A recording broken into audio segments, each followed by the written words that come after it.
नमस्कार, आप सभी का स्वागत है भाग्यम में। मैं हूं पंडित चंद्रशेखर शर्मा। दर्शकों, सबसे पहले हम समझते हैं आज के दिन के पंचांग को, जिससे हम आज के अच्छे बुरे समय को समझ सकें और जान सकें। आज दिनांक है 28 नवंबर सन 2023, विक्रम संवत सन 2080 चल रहा है। माघशीष मास है, कृष्ण पक्ष है, हेमंत ऋतु है, तिथि प्रतिपदा है और आज का वार है मंगलवार। आज के नक्षत्र की बात करें तो रोहिणी नक्षत्र दोपहर 1:31 तक रहेगा। आगे मृगशिरा नक्षत्र है। योग सिद्ध है और योग की दृष्टि से आज का दिन शुभ है, योग कारक है। इसका पूरा सदुपयोग कीजिएगा। करण कौलव है दोपहर बाद 2:07 तक। आगे तैतिल करण रहेगा। सूर्योदय का समय दर्शकों सुबह 6:55 का था और सूर्यास्त का समय शाम 5:33 का है। आज का राहु काल दोपहर बाद 3 बजे से 4:30 के बीच रहेगा। इसे पूरी तरीके से टाल दीजिएगा, क्योंकि इसमें कोई शुभ कार्य नहीं करते हैं और लंबी यात्रा पर नहीं निकलना चाहिए। अभिजीत मुहूर्त आज 11:53 से दोपहर 12:35 के बीच है। दिन में 2 बार दुष्ट मुहूर्त भी रहेंगे, इन्हें ध्यान से समझिएगा और सूझबूझ से टाल दीजिएगा। ये हैं सुबह 9:03 और सुबह 9:45। आज का दिशाशूल दर्शकों उत्तर दिशा में, तो पहली कोशिश तो ये करें कि उत्तर दिशा की यात्रा को टाल दें। लेकिन अगर जाना बहुत ज़रूरी है, अनिवार्य यात्रा है, तो परिहार करके निकलें। परिहार बहुत सरल है। उत्तर की ओर मुख कीजिए, थोड़ा सा गुड़ का टुकड़ा खाकर 5 कदम पीछे चलिए और जब ये सारी प्रक्रिया आप करें तो अपने हृदय में अपने इष्ट का ध्यान कीजिए या भगवान श्री राम का ध्यान करें। उनसे प्रार्थना करें कि इस दिशा में जा रहा हूँ, आप मेरे साथ रहें। ऐसा करेंगे यात्रा बहुत अच्छी रहेगी, दिशाशूल नहीं लगेगा। जिस कार्य से जा रहे हैं वो कार्य भी सिद्ध होगा। आज का शुभ समय दर्शकों, यानी आज के दिन का सदुपयोग करने का जो समय है वो है सुबह 9:40 से दोपहर बाद 1:30 तक, फिर शाम 7:20 से 8:50 तक। ये दोनों कालखंड बाकी पूरे दिन की अपेक्षा ज़्यादा शुभ योग कारक है। अच्छे एफर्ट्स करने हो, बिजनेस डील करनी हो, रिश्ते की बात करनी हो या कोई खरीदारी करनी हो, उसके लिए ये समय बहुत ही अच्छा है। दर्शकों, आज की चंद्र राशि वृष है, यानी चंद्रमा अपनी उच्च राशि वृष से गोचर कर रहे हैं, जिससे आज का दिन सभी 12 राशियों के लिए कुछ इस प्रकार रहने वाला है। सबसे पहले बात करते हैं मेष राशि की। मेष राशि वालों को धन लाभ संभव है आज। वहीं वृष राशि वाले उन्नति की ओर बढ़ेंगे आगे। मिथुन राशि वाले व्यापार में धैर्य से काम लें और कर्क राशि वालों की मनोकामना हो रही है पूरी। और वहीं सिंह राशि वाले अपने ऑफिस में, कार्यालय में रहेंगे आज प्रसिद्ध। और कन्या राशि वालों को किसी अच्छे मंदिर में दर्शन संभव है। तुला राशि वाले ध्यान रखें किसी से विवाद ना हो जाए आज, तो धैर्य बनाए रखें।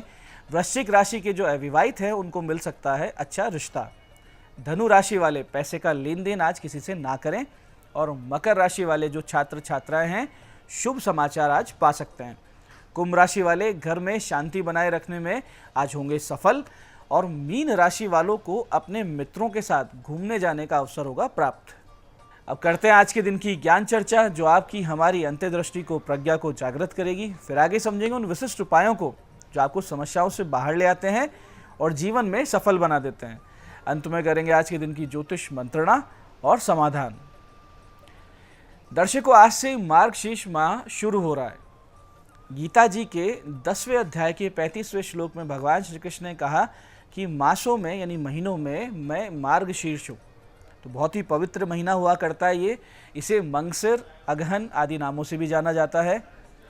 पूरे महीने भगवान श्री हरि विष्णु और भगवान श्री कृष्ण की पूजा का बहुत ही विशेष महत्व हुआ करता है।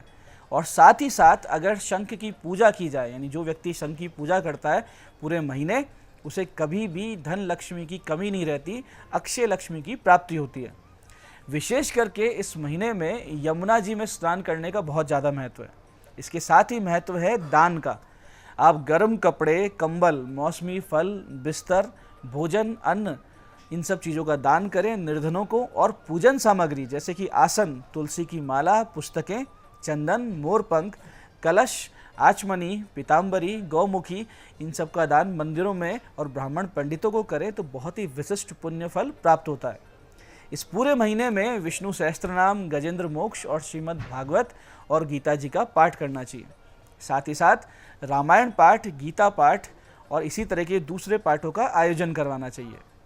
तो दर्शकों, ये थी आज की ज्ञान चर्चा, जिसमें हमने समझाया इस महीने का, इस माह का महत्व। अब बात करते हैं उन विशिष्ट उपायों पर जो आपको समस्याओं से बाहर ले आती है और जीवन में सफल बना देती है, और जिन्हें करके आप सफलता की ओर बहुत ही तेज गति से, दृढ़ता से अग्रसर होते हैं। सबसे पहले बात करते हैं उनकी जिनका जन्मदिन है। तो जिन जिन का जन्मदिन है, आप सभी लोग आज दोपहर 1:20 से दोपहर 2 बजे के बीच 1.25 किलो गुड़ गौ माता को खिलाएं। शाम के वक्त हनुमान जी के मंदिर में रोट चढ़ाकर हनुमान चालीसा के 11 पाठ करें। श्री राम जय जय राम का संपुट लगा के, यानी प्रत्येक चौपाई पे संपुट लगाएं और फिर पाठ करें। आज की रात्रि में भूखे बच्चों को करवाया हुआ भोजन और गुड़ मूंगफली का दान आपके भाग्य को जगा सकता है, इसमें कोई भी संदेह नहीं है। ऐसे दर्शकों, जिन घरों में अनावश्यक झगड़े अधिक होते हों, या फिर जहां एक नेगेटिविटी का असर महसूस होता हो, या फिर उस घर में लगातार कुछ ना कुछ समस्याएं बनी रहती हो, तो ऐसी स्थिति में आपको चाहिए कि आप माता तुलसी को विधिवत एक ऊंचे गमले में या चौबारे के बीच में आसन निर्माण करके स्थापित करें, जिनकी परिक्रमा की जा सके। फिर नित्य घर के सभी सदस्य तुलसी माता पर जल अर्पित करें और 27 परिक्रमा इस विशिष्ट मंत्र या स्तुति का जाप करते हुए करें, तो सभी समस्याओं में तुरंत प्रभाव से कमी आने लगेंगी। जो मंत्र जाप आपको करना या जो स्तुति आपको करनी वो इस प्रकार है कि वृंदा वृंदावनी विश्व पूजिता विश्व पावनी पुष्प सारा नंदनीय तुलसी कृष्ण जीवनी एताभामाष्टक चेव स्तोत्रम नामार्थम संयुतम ये पठेत ताम च संपूज्य श्रोश्रमेघ फल मेता। इस प्रकार से स्तुति का आप पाठ करें, 27 बार परिक्रमा करें, फिर देखें कैसे आपके जीवन में चमत्कार होते हैं, कैसे समस्याओं से आप बाहर आते हैं, घर में एक सुख शांति, एक पॉजिटिविटी का माहौल बनता है। ऐसे दर्शकों, जब आप महत्वपूर्ण मीटिंग के लिए जाएं या फिर साक्षात्कार के लिए या फिर अपने किसी विशेष कार्य की सिद्धि के लिए आप जाएं, जिससे आपके जीवन पे कोई महत्वपूर्ण प्रभाव पड़ने वाला है, तो ऐसे समय पर कुछ छोटे छोटे उपाय कर लें, तो उस कार्य को सिद्ध होने में कोई अड़चन नहीं आती है। एक तो ध्यान रखें कि हमेशा ऐसे समय पर अपने इष्ट या विघ्न विनाशक गणेश जी के निमित्त एक छोटी सी धनराशि रख दिया करें प्रसाद के निमित्त। और फिर वट वृक्ष की जड़ जो होती है, यानी कि बरगद के पेड़ की जो जड़ है, वहाँ से मिट्टी ले लें, गंगा जल लें और थोड़ी सी गाय के कंडे की बनी हुई भस्म लें। ये भगवान शिव जी पर यानी शिवलिंग पर अर्पित करें और ह्रीम नमः शिवाय, ह्रीम नमः शिवाय की 3 माला का जाप करें। फिर उस अर्पित की हुई जो भस्म और मिट्टी है उससे स्वयं को तिलक करें और थोड़ी सी किसी पुड़िया में अपने जेब में रख लें और फिर उस कार्य के लिए जाएं जिस कार्य से आपका जीवन बदल सकता है। आप देखेंगे चमत्कारी ढंग से आपका कार्य सिद्ध होगा।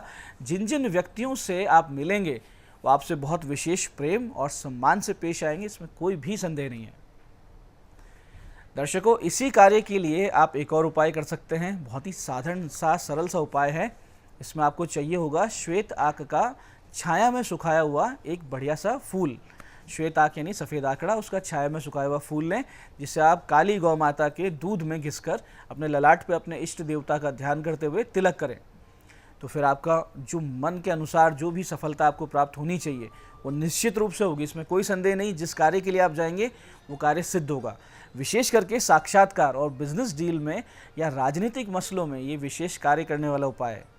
इन सब उपायों के साथ साथ यदि आप भगवान श्री हरि विष्णु जी को नित्य तुलसी दल और केले का प्रसाद अर्पित करते हैं और 3 माला का जाप इस अति विशिष्ट मंत्र का करने लगते हैं, तो फिर आप देखेंगे कि वैसे ही सभी लोग जिनसे भी आप मिलते हैं वो आपके प्रति आकर्षित रहेंगे, आपके प्रति प्रभावित रहेंगे और वशीभूत रहने लगेंगे। मंत्र ध्यान से समझिएगा। मंत्र इस प्रकार है, ओम नमो नारायणाय सर्वलोकान मम वश्यम कुरु कुरु स्वाहा। मंत्र फिर से समझते हैं, ओम नमो नारायणाय सर्वलोकान मम वश्यम कुरु कुरु स्वाहा। तो दर्शकों, ये थे आज के वो विशिष्ट उपाय जो आपको समस्याओं से बाहर ला रहे हैं और आपकी मनोकामना पूरी कर रहे हैं। अब बात करते हैं आपके सवालों की। आपके सवालों में आज हमारे पास जन्म पत्रिका आई है हमारे दर्शक सूरज प्रकाश जी की। 9 जुलाई 1987 का इनका जन्म है। रात्रि 9:39 जोधपुर। प्रश्न है, वैवाहिक जीवन अलगाव की ओर चल पड़ा है, उपाय बताएं कि कैसे इसको रोका जाए। देखिए सूरज प्रकाश जी, आपका मकर लग्न है, धनु राशि है। सप्तम का मालिक जो चंद्रमा है वो 12वें भाव में है और सप्तम में नीच राशि का मंगल अस्त होकर बैठा है। साथ ही इस पर राहु की दृष्टि भी होने से ये स्थिति और ज़्यादा बिगड़ जाती है। आप इसके लिए चंद्रमा, शुक्र और बुध के जाप करवाइए, राहु सूर्य की शांति करवाइए, तो स्थिति निश्चित रूप से सुधरने लगेंगी। आज की दूसरी पत्रिका हमारे पास आई है हमारी दर्शक अंकिता माहेश्वरी जी की, नसीराबाद से। 8 जून 1997 का इनका जन्म है। रात्रि 1:43 नसीराबाद। प्रश्न है, विवाह का योग कब है, वैवाहिक जीवन कैसा रहेगा। देखिए अंकिता जी, आपके मीन लग्न की जन्म पत्रिका है। राशि आपकी मिथुन है। सप्तम यानी विवाह भाव में राहु मंगल बैठे हैं, जिन पर शनि की सीधी दृष्टि है, तो बहुत विलंब से आपका विवाह होगा। 29 प्लस तो 100% जाने वाली है विवाह होते होते आपकी आयु, और अड़चनें बहुत आएगी। हो सकता है पहला विवाह आपका टूट भी जाए। ऐसी स्थिति में आप घट विवाह अवश्य करवा लीजिए। साथ ही राहु मंगल शनि केतु की शांति करवा लीजिए। गुरु के 7 गुना जाप करवा लीजिए और गले में एक अच्छा सा पुखराज पहन लीजिए। आपके विवाह के जो योग हैं वो जनवरी से मई सन 2026 में बनेंगे। आज की तीसरी पत्रिका हमारे पास आई है हमारे दर्शक निखिल गुप्ता जी की। 20 सितंबर 2001 का इनका जन्म है, रात्रि 9:17 अलवर। प्रश्न है व्यापार करें या नौकरी। निखिल जी वृष लग्न है, तुला राशि की पत्रिका आपकी, और आप शुक्र प्रभावित व्यक्तित्व रखते हैं। शुक्र यानी बिजनेस माइंडेड। इसके अलावा चंद्र और बुध की युति है आपके, जो व्यापार की ओर इंगित कर रही है। आप चलायमान बिजनेस जैसे ट्रैवल एजेंसी या फिर एक्सपोर्ट इंपोर्ट जैसा कोई कार्य कीजिए तो वो आपके लिए बहुत ही उत्तम रहेगा। श्रेष्ठ फल प्राप्त करने के लिए शुक्र और बुध के 7 गुना जाप करवा लीजिए तो बहुत अच्छा रहेगा आपके लिए। तो दर्शकों, ये था आज का पंचांग, आज के विशिष्ट उपाय और ज्ञान चर्चा। मैं पंडित चंद्रशेखर शर्मा ये आशा करता हूँ कि बताए उपायों को सही विधि, सटीक समय, अटूट श्रद्धा के साथ करके आप पूरा लाभ उठाएंगे, और जो ज्ञान चर्चा, जो सत्संग हमने किया से अपने जीवन में उतारेंगे। धीरे धीरे आपका जीवन शिवमय, सत्यमय और आनंदमय होता जाएगा। मैं महादेव से प्रार्थना करता हूँ कि जब आप हमारे बताए हुए उपाय करें तो आपके कष्टों का निवारण अवश्य हो और मनोकामना पूर्ति निश्चित रूप से हो। कार्यक्रम में बने रहने के लिए बहुत बहुत साधुवाद। भगवती आप सबका कल्याण करे। जय आदिशक्ति।